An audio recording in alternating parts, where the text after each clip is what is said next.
Hey everyone, I'm Ann. Welcome to the Let's Get Naked podcast, where we dive deep into vulnerability. In this space, we'll explore what triggers us, uncover the patterns holding us back, and discover how to take charge of our own growth. If you're ready to dig in, be vulnerable, and face the tough stuff, then buckle up. It's time to get naked. On today's episode, we're going to talk about daddy issues. Spoiler alert, this isn't just about women. Men have daddy issues too. They just rebrand them as grind culture, emotional unavailability, and why I can't commit but totally want to hang out again next week. Here's the thing.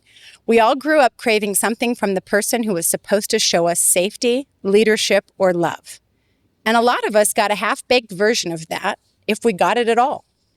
Some of us had dads who were physically there but emotionally ghosting in plain sight. Others had the overbearing, you'll never be good enough model. Either way, those wounds didn't disappear. They just grew up with us, put on nice clothes, and started dating people. So now you've got men walking around trying to prove to ghosts that they're worthy of respect, and women out there trying to heal boys who were never shown how to be men.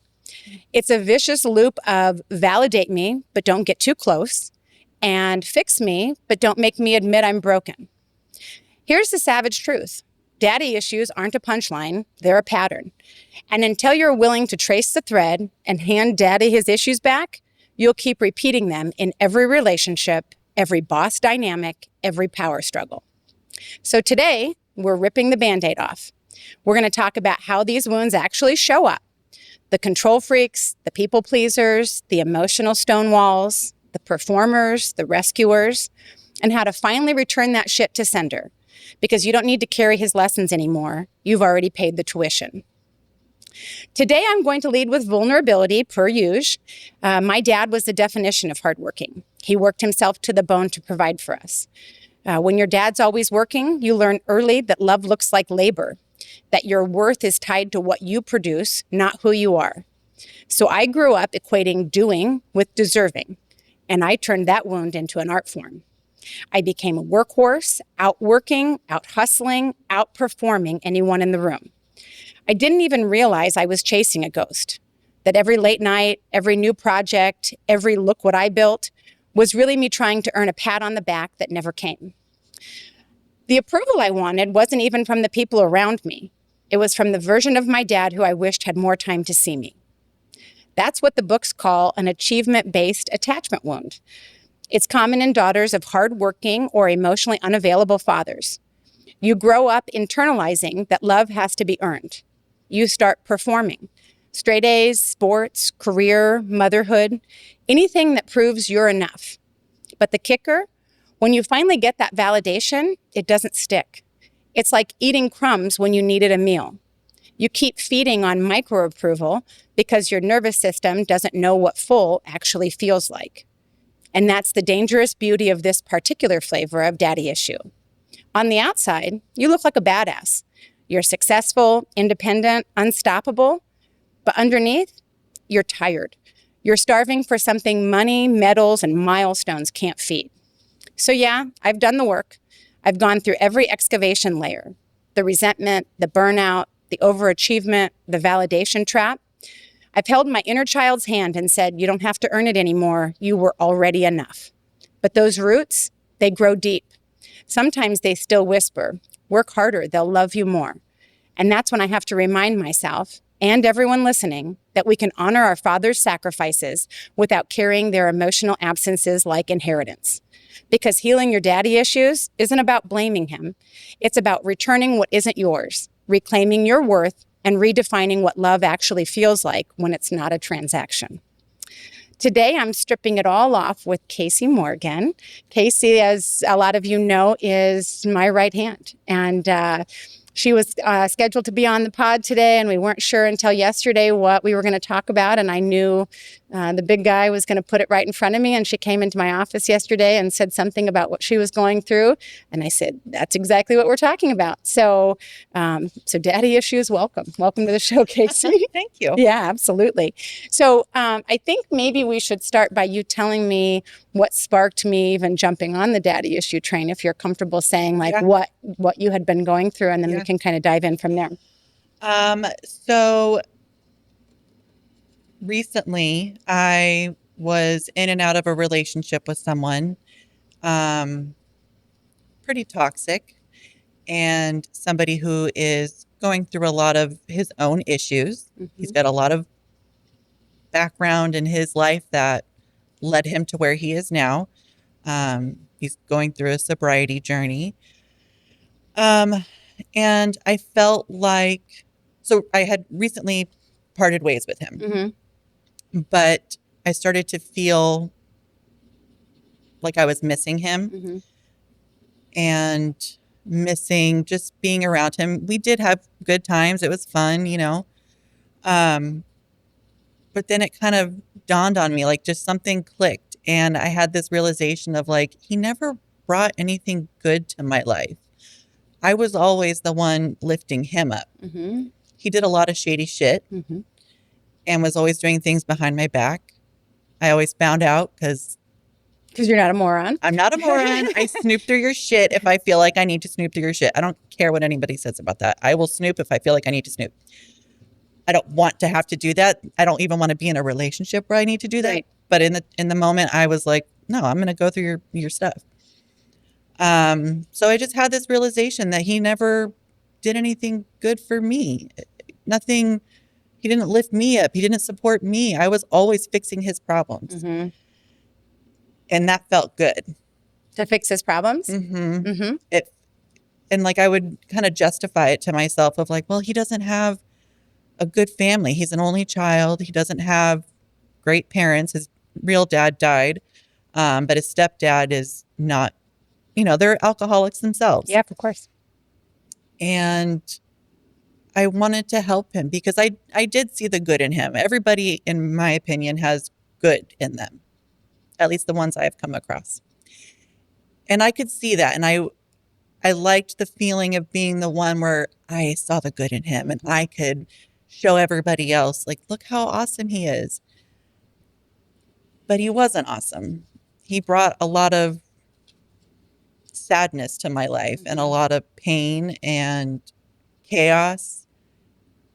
And my kids didn't care for him a whole lot, which was huge.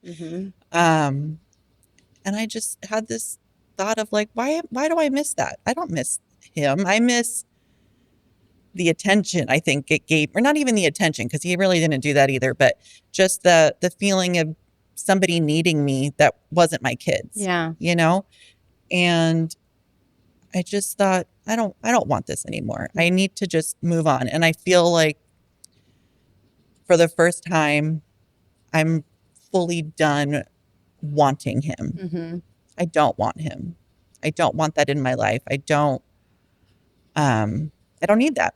But then I started doing a little more thinking and I was like, you know what? This is exactly the same behavior my mom has done, which I love my mom to death. She's amazing. She helps me with a lot of things in life. But she did the same thing with my dad. And even as of like a few years ago, she was still having him come over to help do things around the house. They're divorced. They've been divorced for a long time. And she was still having him come over and like fix random things and keeping him around.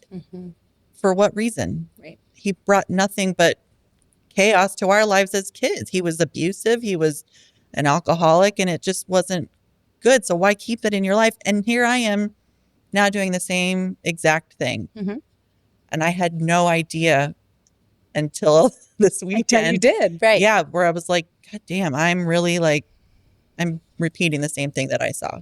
When you can see the patterns, you know, it's really powerful if you just slow down long enough to look, because I did that too. I had to go back a little bit and look at when you say I really liked having people that I was fixing, that validated me, that made me feel really good. And I look at myself before starting to fix myself, and I was very plugged into helping fix other people. And that really gave me a sense of value and a sense of worth to be able to be like, oh my God, look at what I did. Right. Right. Because I was feeding my ego in that moment of whatever, with no consideration whatsoever of what was growing in my backyard that maybe I should have taken a look at. You know, so when you open your eyes to that and realize, yes, it's a pattern.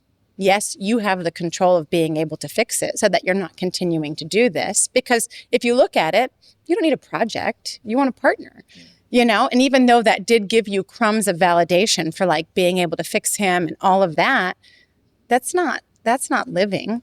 It's really not. It was sucking me dry. It's true. It was so draining. And, you know, yeah, he still has good qualities or whatever, but that's for him to fucking, Absolutely. you go do you. I don't need that in my life. I don't need somebody just constantly needing something. Mm-hmm. And I remember the last time I talked to him when I was trying to like get him to leave, he was like, well, can you at least give me $20?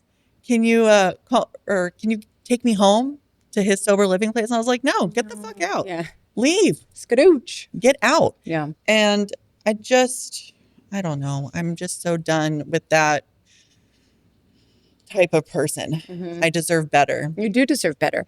Realizing that, I think, is huge. I think a lot of women get into these patterns of the majority of what's out there for men is completely, emotionally unavailable, Mm-hmm. I will say, based on my research. And so it's rare to find somebody that is your equal when it comes to that.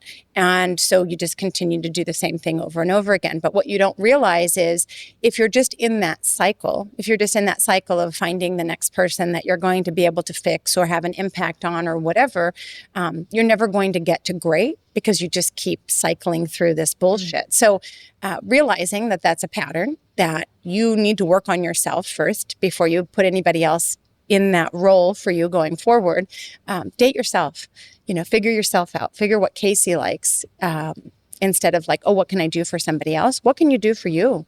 And realize that you're worth it and that you're enough and that you don't need someone else to complete you, especially when you can do the inventory and say, he didn't really add value. No, I think in relationships, if people looked at that, not just women, men as well, where's the value if you don't even know who you are, what you want?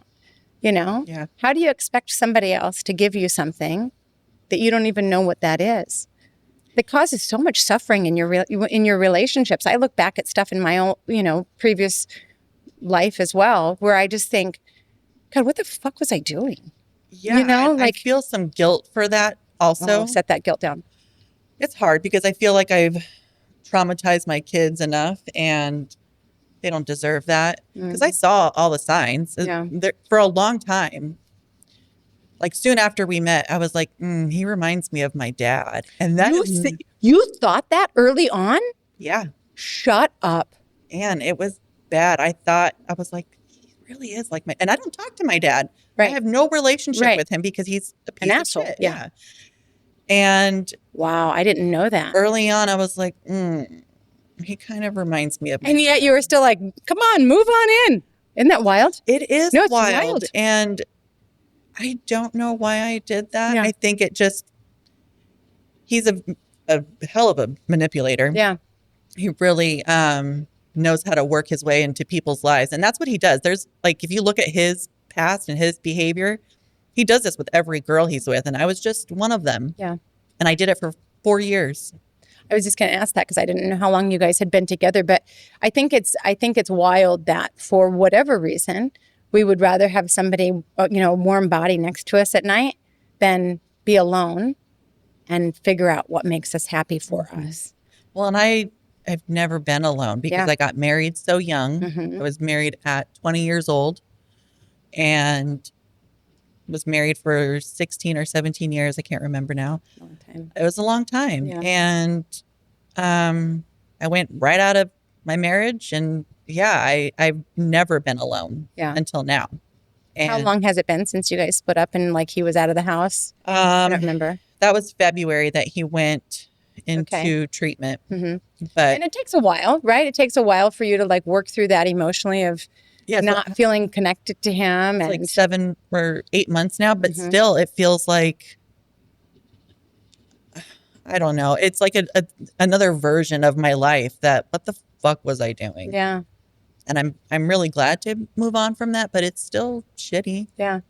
No, it takes work to be able to get through that. When you open your eyes and see the patterns, open your eyes and realize fuck, I invited that right to my front door. I really did. Yeah.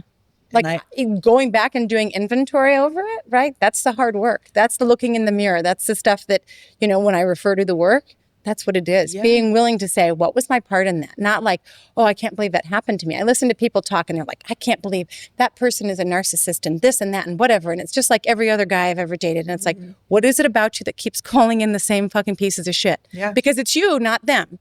Right? You are going to continue to repeat those patterns until you do something about it. And I really want people listening at home to understand that, not from a place of judgment, right? But those patterns are a real thing. You get to stop them whenever you want, right? You also get to perpetuate them if you continue to do the exact same thing, which is what we do, right? It's like for women that aren't used to being alone, it's like, okay, just take out option C, put in option D, and that will continue. And you'll bring all of these things on over and over and over again, just repeating the same thing. If you've got somebody that cheats on you or somebody that, is doing shit behind, when you talk about, okay, I want to stop for one quick second. When you talk about going through somebody else's stuff because you're worried about it, listen, no judgment. That's ever been there, done that, right? All of the things. Doesn't that make you feel like a piece of shit about you? Yeah. Yeah. Like, why am I even doing this? Yeah. And I looked the other way for so long. Like anytime I found out something in his phone, there was this look he would get on his face and like begging me to forgive him. And like a wounded child. Yes. And it was really pathetic and I didn't like it, but it made me feel bad. I was like, he really has had a hard life. I would justify the fuck out of it. But he was doing things like texting other girls that he used to know and having them send pictures of their boobs. And are you serious? And that happened and you didn't tell that guy to get the fuck out of your house? And I also, okay. Again, no judgment. Let me tell you how crazy it got. Oh my God, please. At my last job, this is the last time I did this, so it's been a while. I was literally logged into his shit on my phone. So I had I was logged into his Gmail so I could track. This is so sad. No, it's okay. I could track his internet search history. I was looking at all of his text messages and phone calls and his Facebook, like everything. I was in everything and I was checking it multiple times a day. Yeah. And I sometimes wouldn't even bring it up because I didn't want to get into an argument. I just dealt with it and knew what he was doing behind my back. I went into his bank account one time. Cleaned it out? No. Okay, you should have. I went into his bank account and I looked at his Zelle transactions. I don't think I've ever told you this, Ann. God, and you're going to tell everyone this? I'm going to tell everybody. Oh, fuck, I love this level of nudity. Get it. It's really honestly sad that I stuck around even after this. Yeah, but you know what? This is real life. Because there's women that are listening out there going, fuck, I did the same thing, right? I mean, it's like, I say, oh my God, you did that. And I'm looking back at things in my life going, okay, I did yep. I mean, you just get to places in your life where you feed this. You're feeding this, right? It's like you're doing this to yourself. Yeah. And so I looked in his Zelle transactions and he had weird ones that said something like my first time or something like that, and like a green heart. And then another one that said, I can't even remember what they said, but there were things that made me think, you're paying hookers. You're trying to get a hooker to come over. And I brought it up to him because I was like really freaked out that he was trying to do that at my house. And he denied it for a long time. And then he finally was like, yeah, that's what I was doing. This is what he says, that he never met up with them. I don't fucking know. I don't care anymore. Yeah. I don't think he did, but whatever. And yeah, he was trying to get a hooker to come over. And he honestly is so stupid. He will entertain conversations with people where it's clearly fake. And it's like, he'll say things to these girls like, they're not. Right, it's probably a man behind them. Of course, right. And he'll say things like, oh, you picked me to talk to out of all these 400,000 followers you have. No, they didn't. Shut up. And I just dealt with it and I forgave him because I didn't want to be alone. Isn't that wild? It's sad. The motivating of not wanting to be alone will bring to your front door all of this disgusting bullshit that someone will do that just keeps you down, keeps you down, keeps you down, keeps you down. Did your first husband, I say first even though you haven't had a second, did your ex-husband, sorry, I mean, I always introduce my first husband as my first husband, even when we were actively married. So just so everyone understands how that was. Yeah. I was like, this is my first husband. I knew he was out the door. Yep. Yeah, that was a means to an end. But did your ex-husband remind you of your dad? No. Okay. Not at all. And you met him when you were in high school? Yes. Okay. Yeah, I was still in high school. He had just graduated. Mm-hmm. No, he's actually a decent person. I don't hate him. Do you look at your mom and her relationship with her dad? Have you ever thought about looking at what that looked like to see, or your dad's relationship with his dad? My dad's side is fucked up. Yeah. They're all alcoholics. Yep. Addicted to drugs and things like that. He's the last of his siblings that's alive, which is surprising. There's 5 of them altogether. He's the youngest, but they had a really fucked up childhood. Mm-hmm. I think my mom and her parents, it's a little different because they came from Argentina. And it seems like everything was okay. I know my grandpa did cheat on my grandma at one point, and that was a big thing my grandma held on to forever until he died. But yeah, my dad's side was definitely not the greatest life. Well, and for me, as I've done my work and really been able to extend grace to my parents and to other people that have a part in my story, being able to do that is huge, because it's not like, and I'm not trying to give your dad a pass. I understand he's an asshole and can skadooch, get out of my life. You don't have to have him there. But when you're able to see, he didn't just come up with that. He's a product of his upbringing, right? Yeah. They just didn't know, right? They didn't have all of the tools that we have now. We talk about, generational patterns and cycles and generational trauma. That's real. That's savage. If you I look at my dad's dad, who I don't know what their relationship was when he was younger, but my dad's dad died in his arms of a heart attack when he was in his childhood bedroom. Like, what the fuck does that look like? That's you think my dad was emotionally available to us children? He didn't fucking know. He thought that he had to work, and that's, there's 5 of us kids. He was never around, and if he was around, he wasn't plugged in emotionally, like teaching us anything, and I look at my mom, who is, again, just modeling the behavior that was put on her. I look at myself and I think, okay, who I am, where did that stem from? How did that come, right? Because I want people to acknowledge me. I want to know that you're proud of me. I'm searching for crumbs, right? I spent decades doing that. And I look and it's like, I've talked to my parents about that since, and they're like, well, we didn't want to tell you that we were proud of you because we didn't want to give you a big head. I'm like, well, just so you know, if you're a parent out there that's doing that strategy, that doesn't work, right? Then I'm searching for that my whole entire life from sources that aren't necessarily any good, right? Because, oh, sure, guys will look at you and say, oh, you're amazing, how great you are. And then you feed off of those little nuggets. I was in construction my whole life, right? I'm out on job sites and shit where dudes tell me I'm amazing. Great.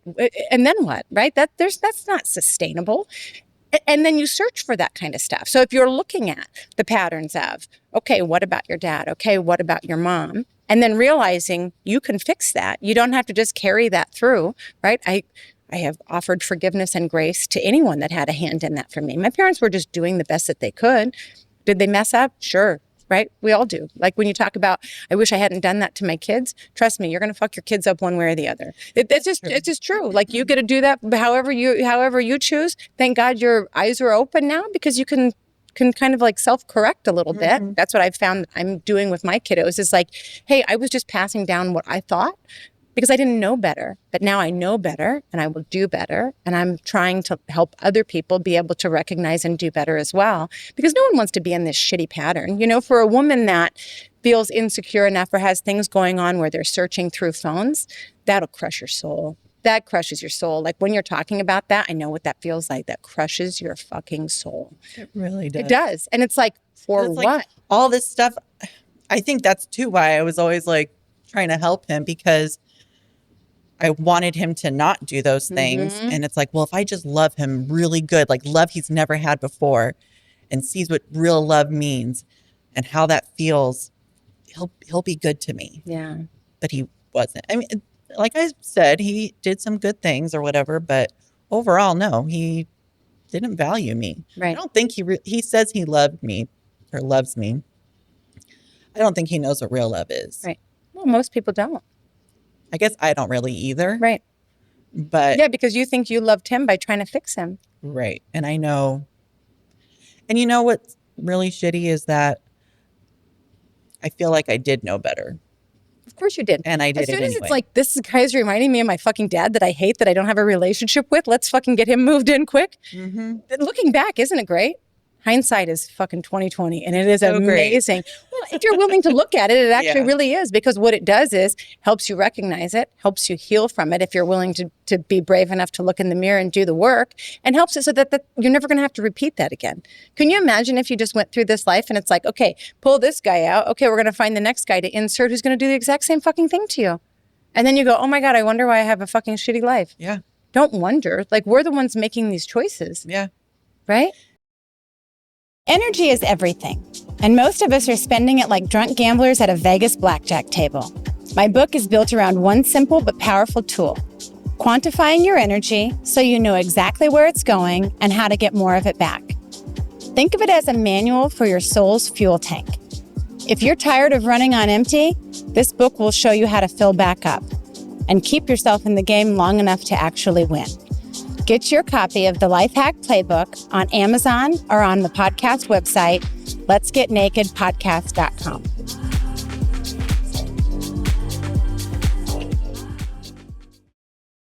I had this other realization, I guess, that my mom, at one point when we were growing up, I think I was 17 or 18, and my brother was, I think I was 18 and he was 17.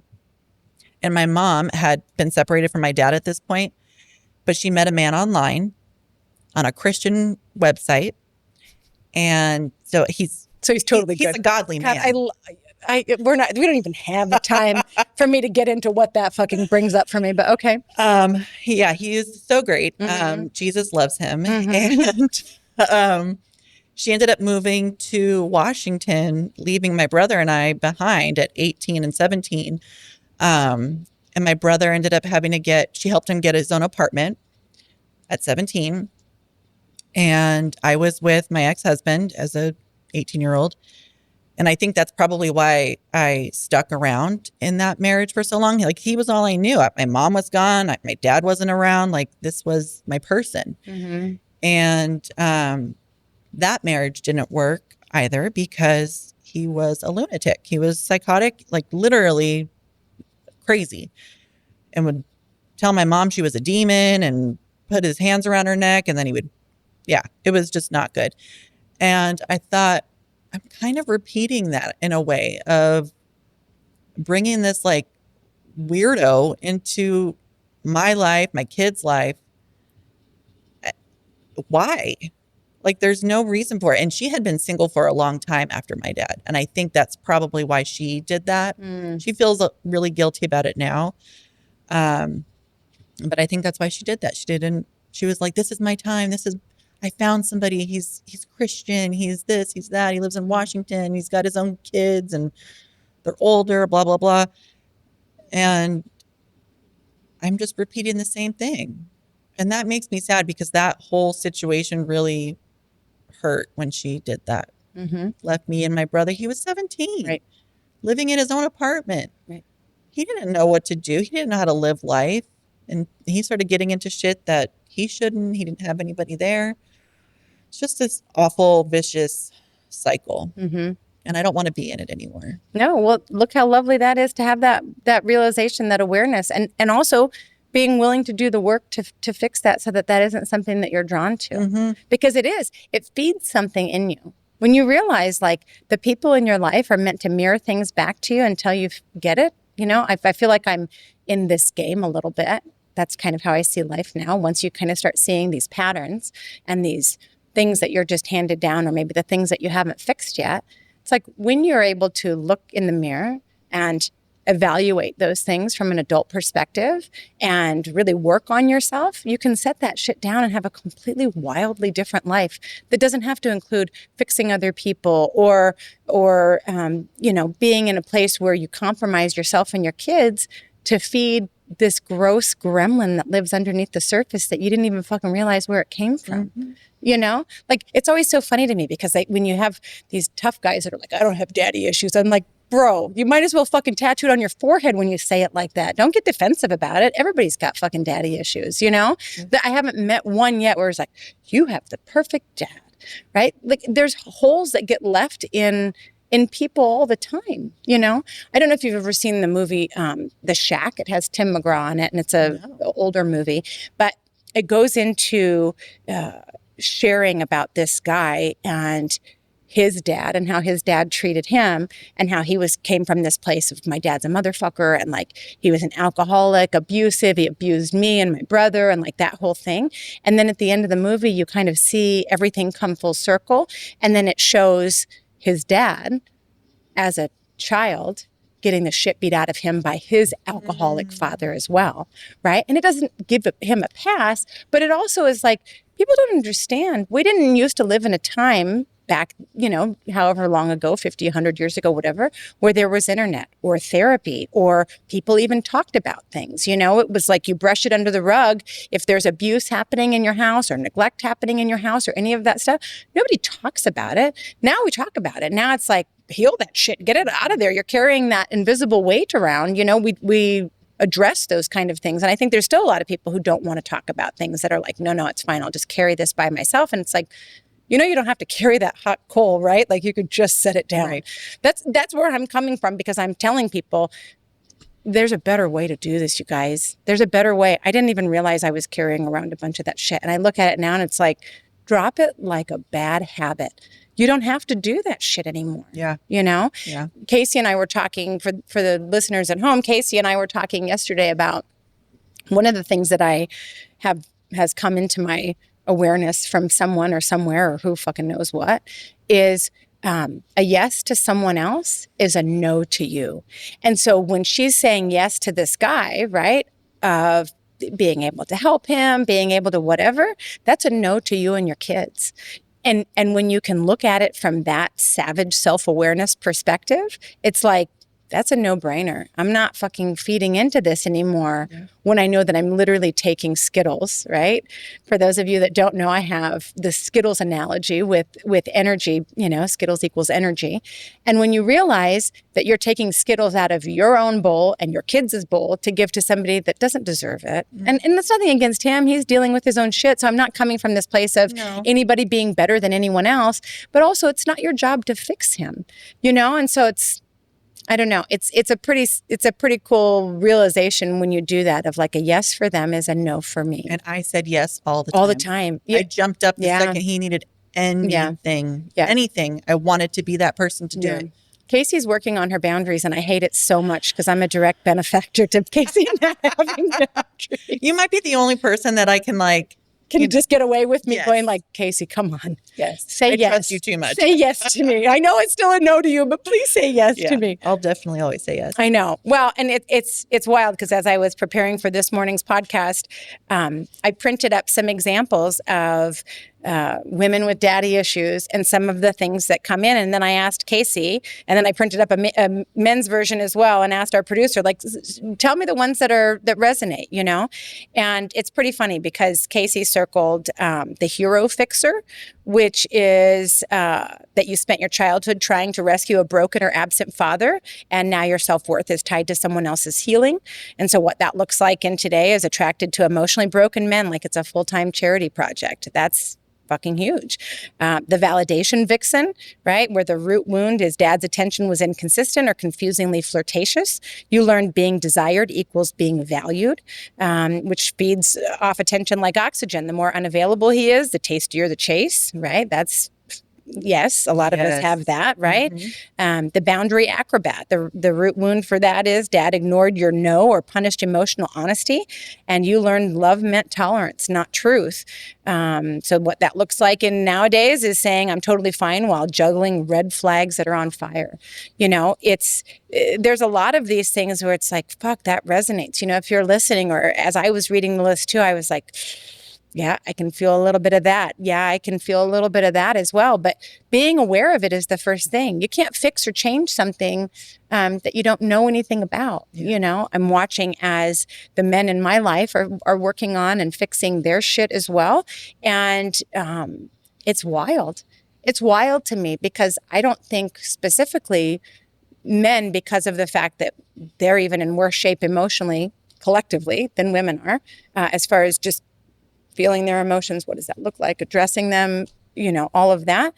You don't realize all of this junk that you get from your dad or you get handed down from your parents. It's like, that's garbage. And they could be doing the best that they knew how during that time, but it doesn't give them a pass. That can be and I'm also going to fucking work through this and set this shit down so that I'm not dragging it through the rest of my life. Yeah. And my dad has definitely not worked on himself. Of course. The whole time Yeah.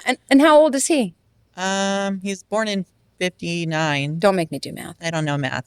I don't know. I don't talk to him anymore. I think he's like 65. Yeah, it sounds right. Yeah. Okay. Yeah. Well, and so the likelihood that someone in their 60s is going to be like, I'm going to start working on myself.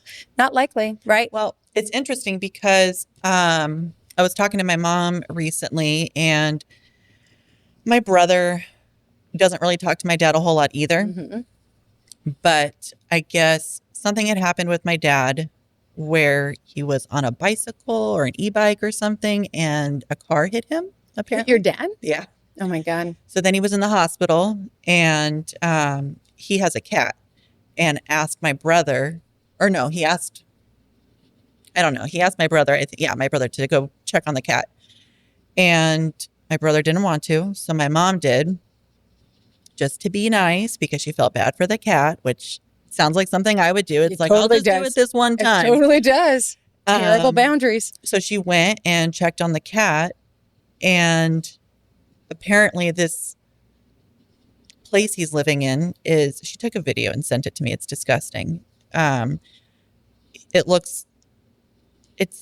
can't even put it into words. It looks like somebody came through and shit everywhere, and it's trashed. It's totally trashed. He doesn't have any running water. He uses the hose from outside to bring it into the house to fill up his toilet. I don't know. I don't care.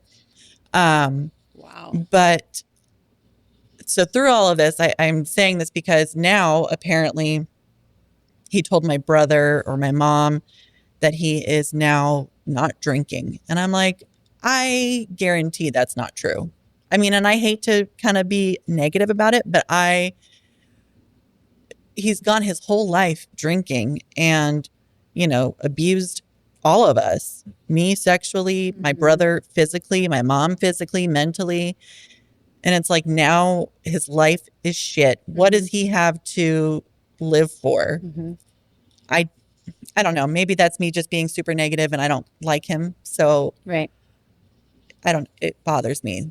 I think it makes me mad that he would now get sober if he really is. I love that you realize that, because that's what's in the back of my head when you're saying that. It's like ding, ding, ding, ding, ding, ding, because you're like, fuck him. He can't be sober, and like blah, blah, blah, blah, blah, which is an angry perspective to come from. And you're completely justified in feeling that. But also being able to recognize that you're feeling that because of emotions inside of you, right? There's things that you can do that kind of reconcile that, and then also cut those cords between you and him, because we have these energetic cords between people that, especially people that raised us or people that were part of our family of origins, right? Yeah. You don't have to have those people in your life going forward, but if you don't kind of do the work to cut those, they're still tied onto you. Oh, yeah. They're still hanging on, and you don't even realize it. That visualization of invisible weight to me is always so wild, because a big part of my work was, as I started doing these things and reconciling and having this savage self-awareness and being willing to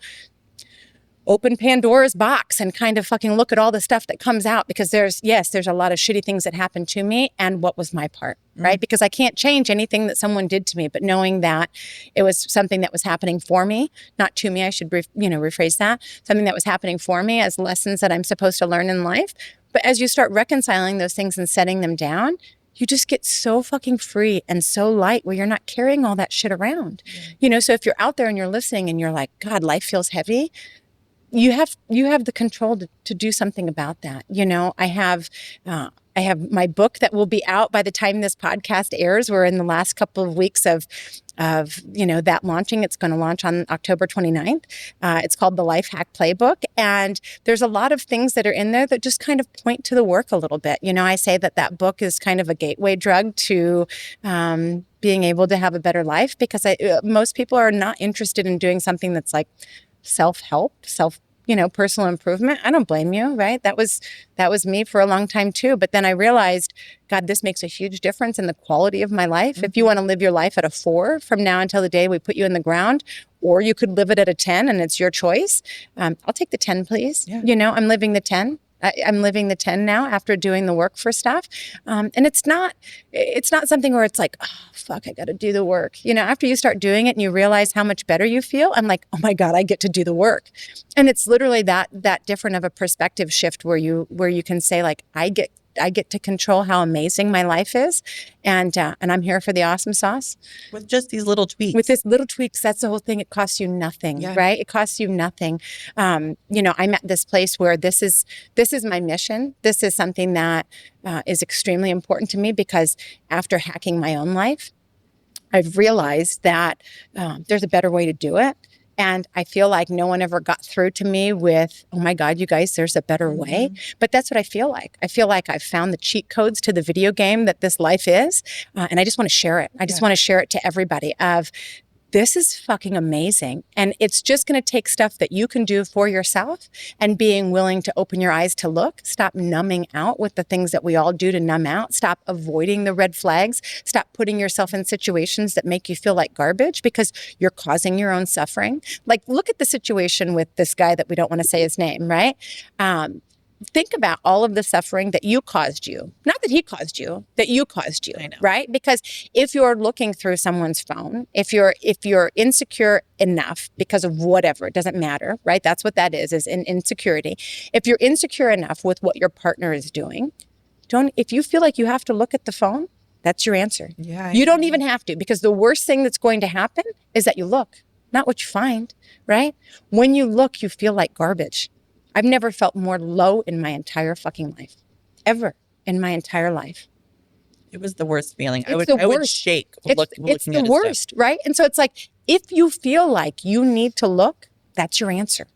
You don't need to find anything. That doesn't matter. The fact that you needed to look is your answer that there's work there to be done. Whether that's on yourself, whether that's, figuring out how to move forward from that relationship, or whether that's working together to figure out what that is. And nowadays, things are so much easier. Think about 30 years ago, before we had smartphones. People didn't have the stream to their phone porn, sex, Instagram things where you can DM other people. I mean, you can get into whatever fucking trouble you want. Yep. Like, it's right there. You carry it around in your back pocket all the time. So if someone's not in it to win it for me, skadooch. And that's all he was doing. Exactly. Of course. Well, he's getting his dopamine hits from that. He's just a broken man. Like, people don't realize we're all just broken people, right? Until you fix your stuff, you're just broken, right? And then when you do start fixing yourself, you're just less of a version of a broken person as you're, healing and setting down the invisible weights. That's it. And I think with him, because he, like I said, is going through a sobriety journey right now. And so I didn't want to feel like I was giving up, or being like another person that was giving up on him, because he's working on himself. So as he's getting better through his sobriety, he'll be better to me too. That's how I thought of it. It's like, well, if I can just get through this shitstorm and be the support that he needs, that he's never had, because he truly has never had support, then he'll be exactly what I know he can be. Oh, the classic fixer. The classic fixer. I love I it. didn't want to give up. I didn't totally want to get be it. the next person that gave up on him. Yeah, but when you look at it from the standpoint of a yes to him is a no to you and your kids, That one's huge. It's a huge, right? It's for me, these savage self-awareness components that really like visualize that, because once I learned that, because I was a people pleaser of, I just want other people to be happy. So I would say yes to things, or I would take on other people's bullshit because I could handle it better. I'm better equipped to handle your shit. Let me take it, right? I'd swerve the fuck out of my lane and grab other people's stuff. I can help you, all of the things. That was a no to me. I was distracting myself from working on my own shit. Right? Yep. That realization hit me like a ton of bricks. It wasn't that my shit didn't stink. It was that I was distracting myself by fixing other people's, being this savior. Oh my God, Ann, you're amazing. Right? Yeah, and he would tell me all the time, oh my God, thank you so much. And then covering the shit that was underneath, the dog shit that was on the bottom of my foot, because I used to say that, Ann. What? That's how I used to refer to him, was that dog shit on the bottom of your foot? Yeah, that he and like I've been walking around with shit on the bottom of my shoe. Yeah. And I'm like, well, it's fine. Like, it's going to come off. Where's that smell coming from? Yeah. Right. And it just sticks around. Isn't that wild? So like, enjoy that bed of yours. Enjoy that bed of yours that doesn't have somebody laying next to you that brings problems to your front door. And I would encourage women that are listening, that are in the same boat, be by yourself for a minute.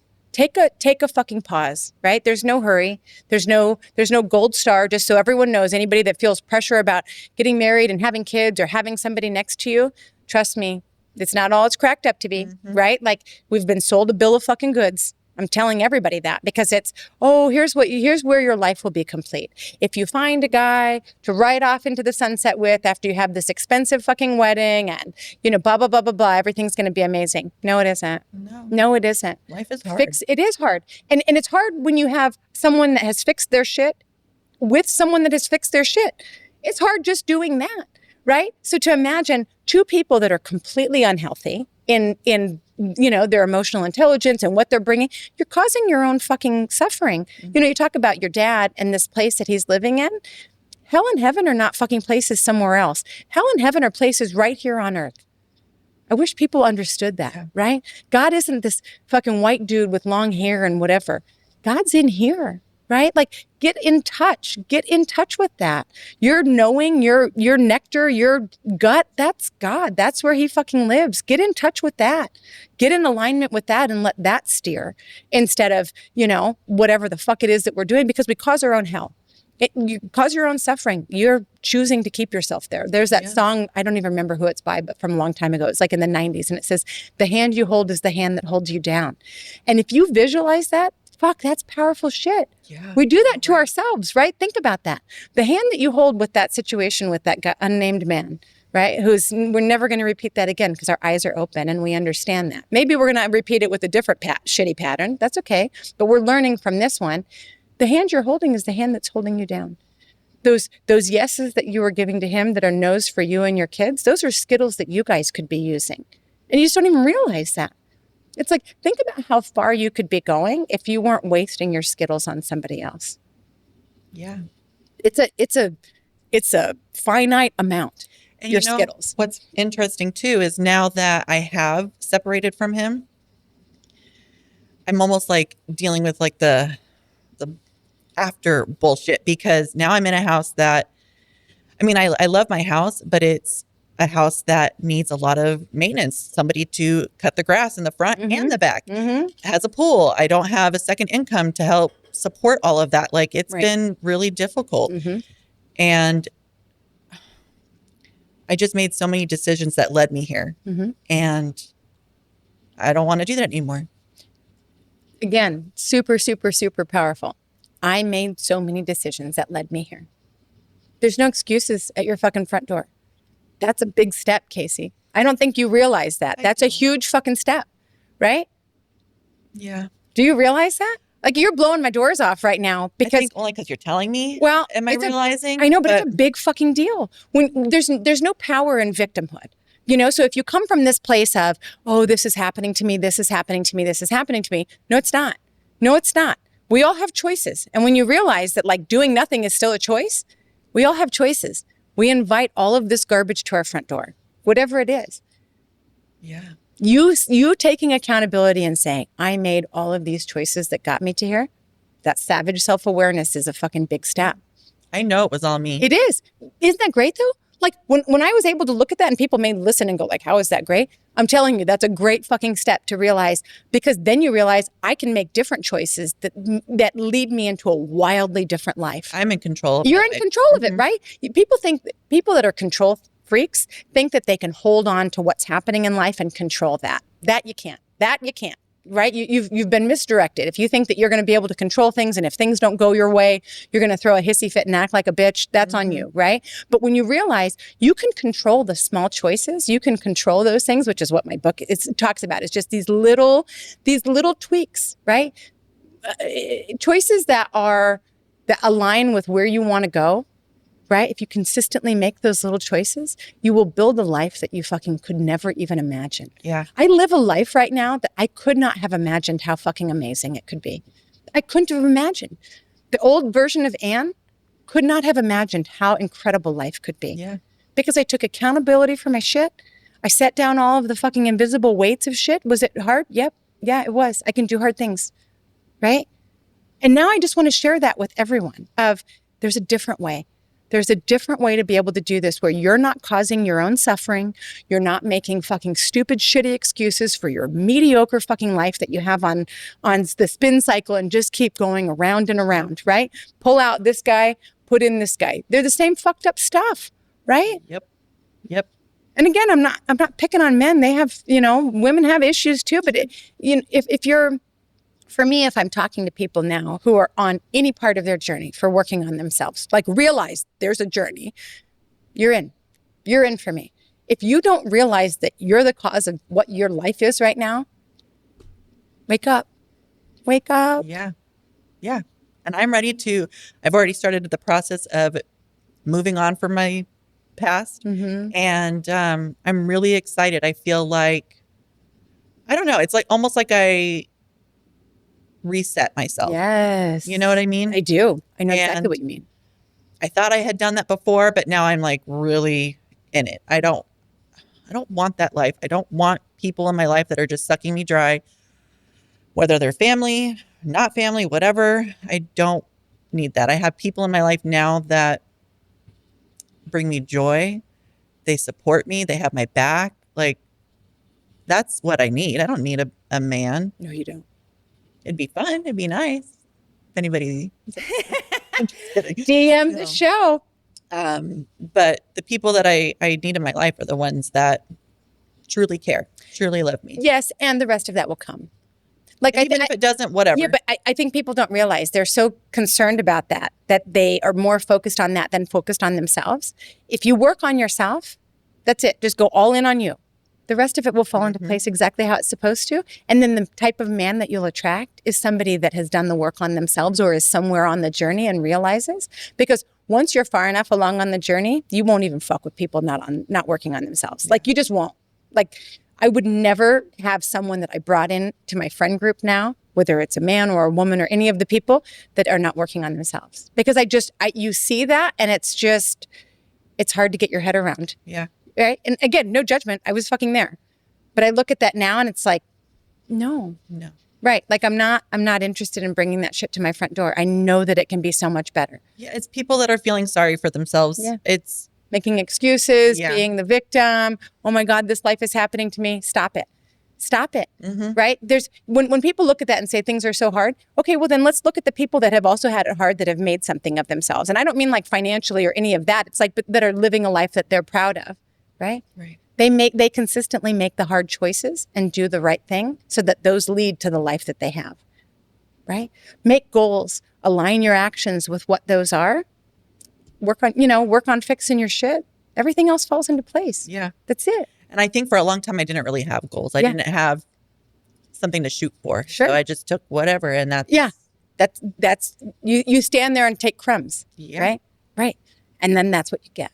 Yeah. Right. So if you're not working on yourself enough to realize I'm worthy, I'm enough. It took me years to be able to say I'm enough without fucking choking up, without my voice shaking.